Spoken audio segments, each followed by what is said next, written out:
kusimaha madaxweynaha jamhuuriyadda federaalka ee Soomaaliya ahna gudoomiyaha ku meel gaarka ah golaha shacabka ee baarlamaanka jamhuuriyadda federaalka ee Soomaaliya ayaa baaq nabadeed ka soo saartay dagaal beeleedka ka soo cusboonaaday gobolka Hiiraan ee dowlad goboleedka Hiirshabelle. wasiirka amniga gudaha ee xukuumadda federaalka ee Soomaaliya ayaa maanta daafuray shirka wada tashiga amniga labada heer ee dowladda federaalka ee Soomaaliya ee dowladaha xubnaha ka ah dowladda. dood u dhaxaysa dhalinyarada iyo maamulka gobolka Banaadir oo maanta lagu qabtay magaalada Muqdisho. wararka dibadda wararkeena aad ku daawan doontaan daawadayaal waxa qayb ka ah wada hadallada Mareykanka iyo Iiraan oo ga bilowday dalka Switzerland iyadoo ay markaasi Tehran ay sheegtay inay xirayso marinka lagu magacaabo marinbiyoodka Hormuz. qodobadaasi wuxuu nagu soo kordhay ayaynu daawada ku soo qaadan doonaa warkeena goor dhow diyaar garow warkaas oo faahfaahsan.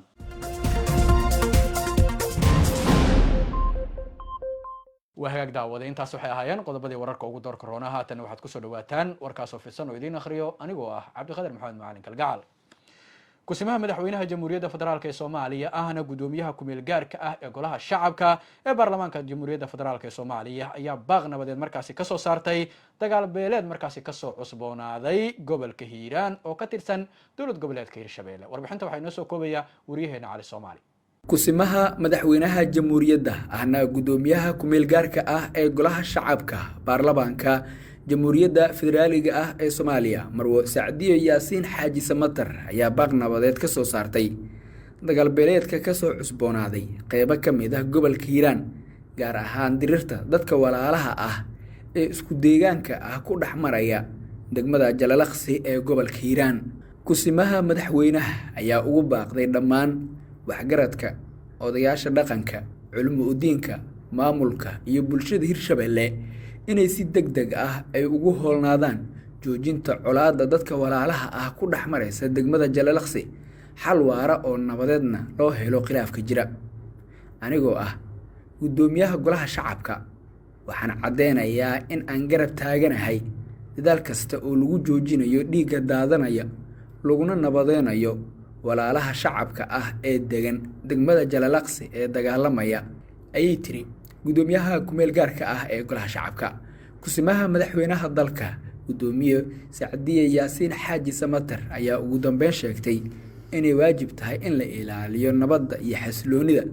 lana joojiyo wax kasta oo horseedi kara colaad horin iyo sidoo kale in dad walaalo ah dhiigooda uu daato sidoo kalena adeegyadii bulshada meesha ka saari kara. على الصومالي بنادر تي في مقدشو. وزير أمنية جودها حكومة فدرالك الصومالية وحمان تداه فري شركة وذا تشجع أمنية لبضة هير دولة فدرالك الصومالية يصيدوا كليتو دولة حبناها كدولة فدرالك الصومالية. وزير أمنية جودها حكومة فدرالك الصومالية عبد الله الشيخ إسماعيل فرتاك أيام أنت سر رسمي ودا فري شركة وذا تشجع أمنية لبضة هير دولة فدرالك الصومالية يصيدوا كليتو دولة حبناها كدولة فدرالك الصومالية. shirkan ayaa diiradda lagu saaray xoojinta wada shaqaynta iskaashiga hay'adaha amniga ee heer federaal iyo heer dowlad goboleed si loo dardargeliyo dadaalada lagu xaqiijinayo amniga iyo xasiloonida iyo nabadgelyada dalka. ugu horeyn agaasimaha guud ee wasaaradda amniga gudaha Maxamed Shire ayaa sheegay in shirkan laga filanayo qodobo iyo sidoo kale go'aamo muhiim ah oo lagu xoojinayo wada shaqaynta amniga. wasiir labada maalmood hawshan loo fadhiyo yaa waxaan isla fiirin doonaa isla meel dhigi doonaa dhowr arrimo oo hortabin u leh wasaaradda amniga gudaha ee federaalka iyo kuwa dowlad goboleedyada intaba oo ugu horeeyo mashruuca wadajirka booliiska qaybtiisa labaad waxaa kaloo isla fiirin doonaa heerka iskaashiga hay'adaha labada heerka uu marayo sharciga booliiska waxaa kaloo isla eegi doonaa awood dhiska booliiska halka uu hadda marayo iyo ka qaybgalka bulshada xagga nabadeynta ay qayb ka tahay ama waxa la yiraahdo community policing-ka. waxaa sidoo kale aan eegi doonaa arrin aad muhiim u ah hadda xilligan jooga Soomaaliya oo ilaalinta xeebaha maritime security-ga arrimahan hadda baaraysiga soo laabta awadeed xaggee marayna xaggeesa dowladdu xagga haddii sharci la yiraahdo iyo haddii howlgallo la yiraahdo maxaa socda. waxaa kaloo halkan aan isla taaban doonaa wasiir arrimaha amniga xuduudaha waxa ay nala jooga shirka sema oo iyaduna warbixin ka jeedi doonta maareynta khatarta walxaha qarxa iyo arrimo kale oo muhiim ah. dhanka kaleeta wasiirka amniga ee dowlad goboleedka Hirshabelle Maxamed Khayre oo ku hadlayay afka dowlad goboleedyada dalka ayaa sheegay in Hirshabelle ay kaalin weyn markaasi ka qaadatay dagaalka lagula jiro argagixisada al-shabaab isagoona rajo ka muujiyay in shirkan uu sii xoojin doono iskaashiga dhinaca amniga. dooyinkii la soo dhaafay waxaa la sameeyay horumaro la taaban karo oo dhinaca amniga ah iyadoo iskaashi xoogan uu dhex maray ciidanka qaranka Soomaaliyeed ciidamada Hirshabelle ciidamada deegaanka ee macawisley iyo bulshada deegaanka. dadaalada waxay horseedeen in deegaano badan laga saaro gacanta kooxaha argagixisada ah kuwa kalena aan rajeynayno in dhowaan gacanta dowladda soo galaan. si kastaba ha ahaatee xoreynta deegaanada waa tallaabada koowaad balse xaqiijinta xasiloonida amniga waara iyo dowladnimada ayaa ah mas'uuliyadda ugu weyn ee xigta. dhankiisa taliya ku-xigeenka ciidanka booliska Soomaaliyeed Sareeyo Guuto Cismaan Cabdullaahi Maxamed Kaniif ayaa carabka ku adkeeyay isagana muhiimadda ay leedahay in la xoojiyo wada shaqaynta booliska heer federaal iyo heer dowlad goboleed si shacabka loogu difaaco khatarta argagixisada. ciidanka booliska Soomaaliyeed wuxuu mudnaanta siinayaa sugidda amniga gudaha xoreynta iyo xasilinta deegaanada laga saaray argagixisada, horumarinta booliska, kordhinta matalaadda haweenka iyo dhalinyarada ee hay-adaha amniga. sidoo kale waxaan sii wadiynaa tayeynta tababarada iyo mideynta habraacyada ciidanka heer federaal iyo heer maamul goboleed. ugu dambeynna wasiirka amniga gudaha ee xukuumadda federaalka ee Soomaaliya Cabdullaahi Sheekh Ismaaciil Fartaag ayaa sheegay in dowladdu ay ka go'an tahay fulinta amarada madaxweynaha Jamhuuriyadda Federaalka ee Soomaaliya isagoona xusay rajada laga qabo in Muqdisho ay noqoto magaalo ka caagan hubka sharci darrada ah. halkan aad joogtaan waxaan idinka codsanayaa dhammaantiin inaad muujistaan daacadnimo, dulqaad, ismaqal oo si aan u soo saarno ballanqaadyo dhab ah insha Allahu tacaala. sidoo kale waxaan idinkala tashanayaa sidii horey u ahaan jirtay oo aan ku dhawaaqayaa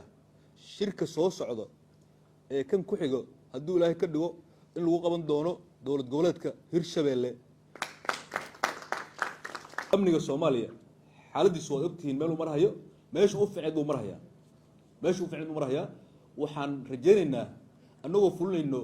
tilmaanta madaxweynaha Jamhuuriyadda Federaalka ee Soomaaliya Professor Xasan Sheekh Maxamuud in magaalada Muqdisho ay noqoto meel ka caagan qori meel ka caagan. xalaa ugu dambeysay qodbadiisa waa maqlayseen in lagu xaragoodo marab nuur qori, in la isku wardiyo marab nuur qori. warka madaxweynahana dekreto waa booliskiinaan iyaa u xil saaran. qori waa naga mamnuuc, qori sharci darro ah waa mamnuuc. magaalada Muqdisho waxaan rajaynaynaa inay noqoto meesha aan ku bilowno wasiirka inuu qaato 2 nin oo bistoolado wato. saas si la eg xildhibaanada waxaan rajaynaynaa inaan heerkaas gaarsiino iyo dhammaan. ma doonayno taliyo ama sargaal meel ordahayo oo baawur wato, ma doonayno ku kala ordahayo oo baawur iyo hor idaal iska dhigayo, ma doonayno wasiir 2 baawur ama 3 baawur wato, ma doonayno. annagoo tilmaanta madaxweynaha iyo tilmaanta ra'iisul wasaaraha fulinayno waxaan rabnaa inuu Soomaaliya noqoto sidii waagi ahaan jirtay. dood u dhaxaysa dhalinyarada maamulka gobolka Banaadir ayaa maanta lagu qabtay magaalada caasimadda Muqdisho. warbixinta waxay noo soo koobayaa wariyaheena Farxaan Maxamed Xuseen. gudoomiye ku-xigeenka arrimaha bulshada maamulka gobolka Banaadir ayaa maanta hadaa furay madasha dood wadaaga dhalinyarada iyo maamulka gobolka Banaadir. madashan ayaa waxaa soo qaban qaabiyay gudoomiyaha dhalinyarada maamulka gobolka Banaadir waxaana inta badan lagu soo bandhigi doonaa sida ay dhalinyarada Soomaaliyeed ay u sameyn karaan horumar iyadoona sidoo kale qayb weyn ay u qaadan karaan doorashooyinka ka socda dalka. daafurka madashan ayaa ugu horeyn waxaa ka hadlay gudoomiyaha dhalinyarada maamulka gobolka Banaadir waxa uuna ka warbixiyay muhiimadda ay leedahay doodan. gudoomiye waxaa halkan gudooyinkan aan u joognay tababar la xiriiro dhalinyarada la siinayay awoodooda iyo crime-kooda ka qaybgal maxaa la dowlad dhiska iyo maxaa la nabadda iyo maxaa la arrimaha mataqaanaa public activities contributionka sida ay ku yeelanayaan sida maxaa la yidhaahdaa arrimaha mataqaanaa bilicda deegaanka siday dowr ugu yeelan lahaayeen oo decision makers u noqon lahaayeen arrimaha dowladda guudna qayb uga noqon lahaayeen tababarkaas waxaa la yidhahdaa wuxuu noo socday muddo 4 maalin ah kadib maxaa la yidhahdaa waxaa la garowsaday in madashaan maxaa la yidhahdaa wixii maaragtay input ahaa ee dhalinyarada galay in mataqaanaa haddana maxaa la discussion inay ka sameeyaan goobjoogna ay ka noqdaan madaxda maamulka gobolka banaadir oo aad adiga hadda maxaa la yidhahdaa ugu sarreyso halkaan maxaa la yidhahdaa mas-uuliyiinta jooga sidoo kale maxaa la yidhahdaa dhalinyarada runtii yacni ka socda degmooyinka iyo maxaa la guud ahaan qaybaha kala gedisan naadiyada ayaguna maxaa la yidhahdaa halkan waxay isku dhaafsan doonaan aqoon iswadaarsi iyo maxaa la yidhahdaa wax badan oo mataqaanaa yacni fahamka yacni maxaa la yidhahdaa dhalinyarada ee arrimaha dowladnimada doorka ay nabadda ku yeelan karaan sidoo kale maxaa la nadaafadda. dhanka kale agaasimaha shaqada iyo shaqaalaha ee maamulka gobolka banaadir oo kasoo qayb galay dood wadaaggan ayaa waxa uu sheegay in markasta ay garab taagan yihiin dhalinyarada Soomaaliyeed haatan ay ku dadaalayaan sidii horumar ay u sameyn lahaayeen dhalinyarada ku dhaqan gobolka banaadir. sida hadda caalamka ka socda waxa hormuud wax dhalinyarada hormuud ah annaga hadda magaalada aan joogno oo maamulkeeda aan ka tirsanaana waxa lafdhabar u ah dhalinyarada lafdhabar u ah sidoo kale waxa haysanaa gudoomiyaha gobolka banaadir oo asagana shaqadiisa ay tahay inuu dhalinyarada hormuud u noqdo. ugu dambeyn gudoomiye ku-xigeenka arrimaha bulshada maamulka gobolka banaadir ayaa waxa uu sheegay in dhalinyarada Soomaaliyeed loogu baahan yahay in qayb weyn ay ka qaataan dib u dhiska dalka sidoo kalena ay qayb ka qaataan sidii loo horumarin lahaa caasimadda Soomaaliya. sida aan ognahay qofka dhalinyarada Soomaaliyeed waxaa la yidhahdaa dhaqanka bulshada waaye dhaqanka bulshada oo siinta nabadda horumarka kobcinta dhaqaalaha aqoon dhiska qurxinta magaalada dhanka horumarka hadday u jihaystaan sidaa la socotaan magaaladan 2002 2003 2004 dhalinyartii joogtay waxay dadaal ugu jirtay inuu dalkan yeesho dowladnimo la helo dowlad Soomaaliyeed calankeed ka muuqdo xarunta qaramada midoobay ee New York waxaa jiri jiray ururo dhalinyaro oo fara badan xilligaas dadkii aasaasay maanta meelo fiican ka jooga dalkeena waxaa xusin mudan gudoomiyaha bulshada rayidka Ismaan Taali Shaatax inuu ka mid ahaa dhalinyaradii 2002 sameeyay ururkii Soydan oo ahaa urur dhaqdhaqaaq dhalinyaro Soomaaliyeed u adeegaya dhalinta Soomaaliyeed xilligaa jirtay si horumar ay u sameeyaan maadaama magaalada ay markaas ka jireen burbur xooggan iyo tacliin yari xilliga ay ka jireen iyo dadkii xilligaas waxbarashada Soomaaliya hogaaminaya dhammaantood dhalinyaro ay ahayn wasiirka waxbarashada uu ka mid yahay maanta oo duqa magaalada. tababarkan dood wadaagga ayaa waxa uu socon doonaa muddo 2 maalmood ah waxaana la iswadaarsan doonaa sidii horumar ay u sameyn lahaayeen dhalinyarada Soomaaliyeed. qaybaha kala duwan ee bahda cadaaladda ayaa maanta tababar ku saabsan xuquuqda aadanaha looga furay gudaha magaalada caasimadda ee Muqdisho. warbixintan waxa inoo soo koobaya wariyaheena Xasan Kaafi. taliyaha ciidanka asluubta Soomaaliyeed Sareeye Gaas Maxamed Sheekh Xasan Xamuud oo uu helinayo agaasimaha guud ee arrimaha dastuurka ee wasaaradda cadaaladda iyo dastuurka ee xukuumadda federaalka Soomaaliya Mudane Saalax Xiire Khayre ayaa maanta daafuray tababar loo qabtay saraakiil howlwadeenno ka tirsan hay'adaha garsoorka Soomaaliyeed. tababarka ayaa diiradda lagu saarayay kor u qaadista fahamka xuquuqda aadanaha gaar ahaan xuquuqda maxaabiista xoojinta xirfadaha ciidanka asluubta iyo horumarka awoodda iyo tayada howlwadeennada ka howlgala hay'adaha garsoorka iyo asluubta Soomaaliyeed. taliyaha ciidanka asluubta Soomaaliyeed Sareeye Gaas Maxamed Sheekh Xasan Xamuud ayaa adkeeyay muhiimadda uu leeyahay tababarkan waxa uuna sheegay in loo baahan yahay in tababarkan uu noqdo mid ay markaasi ku howlgalaan dhalinyarada xilligan loo qabtay. seminaarada ama workshoopyada la qabto ama hal maalin ama 2 maalin ama ka badanba la qabto waa hadda jaamacadaha booskooda ku jiraanba marka waa meelaha kaliya inta badan aqoon badan laga faa'iideysto maadaama ay discussion oo laba dhinac oo meesha ka abuurmay marka anaka asluub ahaan diyaar waxaan u nahay in aan yani kaalinteena aan ka qaadano mar kasta waliba waxaan codsanaynaa gaar in loo badiyo seminaarada noocan oo kala ah si aan u helno mar walba tirada ugu fiican ee ka qayb gali karta waayo waxaan ciidamada kale aan kaga duwanahay markii laga soo tago ilaalinta amniga qaranka marka laga soo tago anaka waxaan kaga duwanahay waa ciidan loo dhiibay inay gacanta ku hayaan maxaabiistaas oo ah maxaabiis level kala duwan aqoontooda level kala duwan xagga bulshada yani ay da'dooda kala duwan tahay yani dambiiday soo galeen kala duwan yihiin kuwaas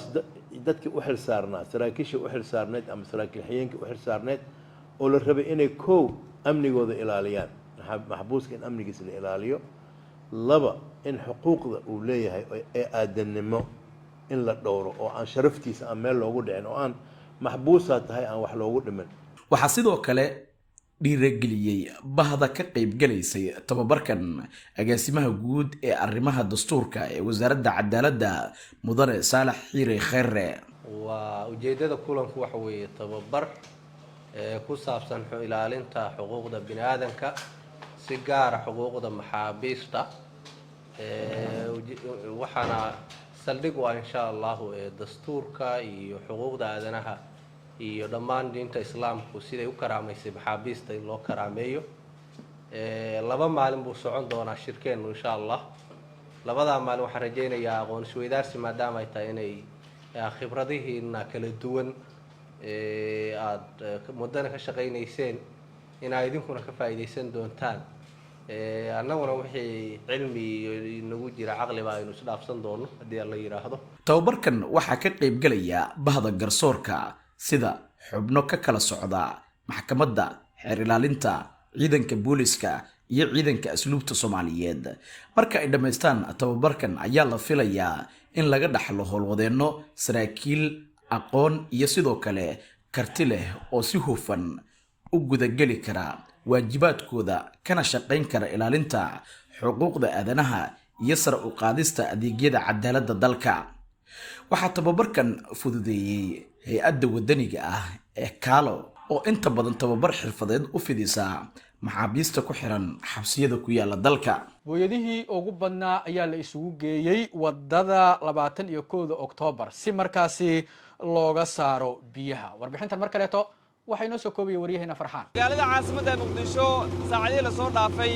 waxaa ka da'ay roob mahigaan ah oo dadka iyo deegaankaba lagu diirsaday iyadoo wadooyinka qaarkood ee magaalada caasimadda Muqdisho ay xireen biyaha roobka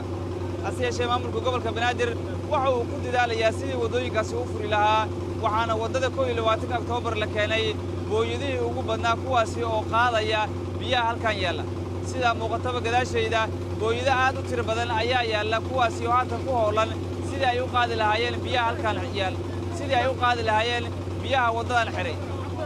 agaasimaha waaxda nadaafadda gobolka Banaadir ayaa halkan yimid waxa uu sheegay inay ku dadaalayaan in ay markaasi furaan qaar ka mid ah wadooyinka caasimadda oo saacadii la soo dhaafay roobkii ka daayay uu biyo dhigay baahinta gobolka Banaadir iyo gobolka Banaadir shirkadda nadaafadda iyo tiimka qaybta gooyaha oo shaqo culus halkan ka hayo nafarafar sida ogtii bulshada Soomaaliyeed afar laabtaac la soo dhaafo waxaa daayay roobab mihigaan ah magaalada Muqdisho dowladda hoose xamar oo hogaamiye gudoomiyaha gobolka Banaadir ee duqa magaalada Muqdisho heegan buuxa ay ku jiraan shaqooyin culus ayaa laga hayay magaalada sida arkaysaana booyadihii ayaa shaqaynayo waaxdii oo bulaacada ee jidadka shaqaynayso oo biyo qabadyada magaalada Muqdisho inta badan biyo ka saaray sida war biyo qabadka afsiyooni iskool buruusiya oo ka socdo nambar 4 ceel qalaw ninka la yidhaahdo macalanuur keley daalo oo hadda shaqo ka socdo dhammaan boondheere dhanka oo iskuulka maarabolio cabdicasiis qaybta safaaradda turkida dhammaan magaalada Muqdisho shacabka Soomaaliyeed shan culus ayaa looga aasaysan kale wadooyinka u kala xirmin